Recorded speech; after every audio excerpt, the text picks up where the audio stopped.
Hello, welcome back to my channel. അപ്പോൾ ഞാൻ ഇന്ന് ഒരു അടിപൊളി ഇഡ്ഡലി ഉപ്പുമാവ് റെസിപ്പി ആയിട്ടാണ് കേട്ടോ വന്നിട്ടുള്ളത്. അപ്പോൾ നമ്മുടെ വീട്ടിൽ ഇഡ്ഡലിയൊക്കെ ഉണ്ടാക്കി കഴിയുമ്പോൾ ചില സമയങ്ങളിൽ ബാക്കി വരാറുണ്ടല്ലേ. അപ്പോൾ അത് വേസ്റ്റാക്കി കളയാതിരിക്കാൻ വേണ്ടിയിട്ടുള്ള ഒരു കിടിലൻ റെസിപ്പിയാണ്. അപ്പം എല്ലാവരും വീഡിയോ കണ്ട ശേഷം മസ്റ്റായിട്ട് ട്രൈ ചെയ്ത് നോക്കുക കേട്ടോ. ഇനി ഉപ്പുമാവ് തയ്യാറാക്കുന്നതിനായിട്ട് ഒരു ചീനച്ചട്ടി എടുത്തിട്ടുണ്ട്. അത് ചൂടായി കിട്ടിയ ശേഷം ഓയിൽ ഒഴിച്ചു കൊടുക്കുന്നുണ്ട് കേട്ടോ. അപ്പോൾ ഓയിൽ ഇതേ ചൂടായി വന്നിട്ടുണ്ട്. ഇനി അതിലേക്ക് നമ്മൾ കടുക് ഇട്ട് കൊടുക്കുന്നുണ്ട്. കടുക് ഒന്ന് പൊട്ടി വരുമ്പോഴേക്കും കറിവേപ്പിലയും കൂടി ഇട്ട് കൊടുക്കുന്നുണ്ട് കേട്ടോ. ശേഷം ഇതിലേക്ക് അരിഞ്ഞു വെച്ചിരിക്കുന്ന സവാള, മുളക് എന്നിവ ആഡ് ചെയ്ത് കൊടുക്കുന്നുണ്ട്. ഇനി അപ്പോൾ അത് നല്ലതുപോലെ ഒന്ന് വഴറ്റിയെടുക്കുകയാണ് വേണ്ടത്.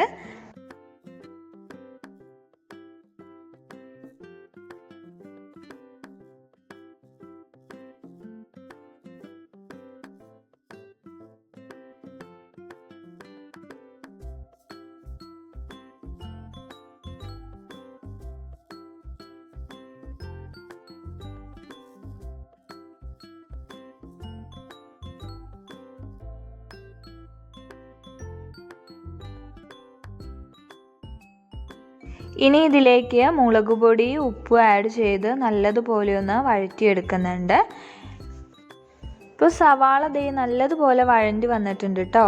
ഇനി ഇതിലേക്ക് ഇങ്ങനെ ചെറുതാക്കി വെച്ചിരിക്കുന്ന ഇഡ്ഡലി കൂടി ആഡ് ചെയ്ത് കൊടുക്കാം. അപ്പോൾ ഇഡ്ഡലി ഞാൻ നേരത്തെ തന്നെ ചെറിയ ചെറിയ പീസസ് ആക്കി റെഡിയാക്കി വെച്ചിട്ടുണ്ടായിരുന്നു കേട്ടോ. ഇനി എല്ലാം ചേർത്ത് നല്ലതുപോലെ ഇളക്കിയെടുക്കുക.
അപ്പോൾ വീഡിയോ ഇഷ്ടപ്പെട്ടെങ്കിൽ എല്ലാവരും ലൈക്ക് ചെയ്യുക, ഷെയർ ചെയ്യുക, ചാനലൊന്ന് സബ്സ്ക്രൈബ് ചെയ്യുക.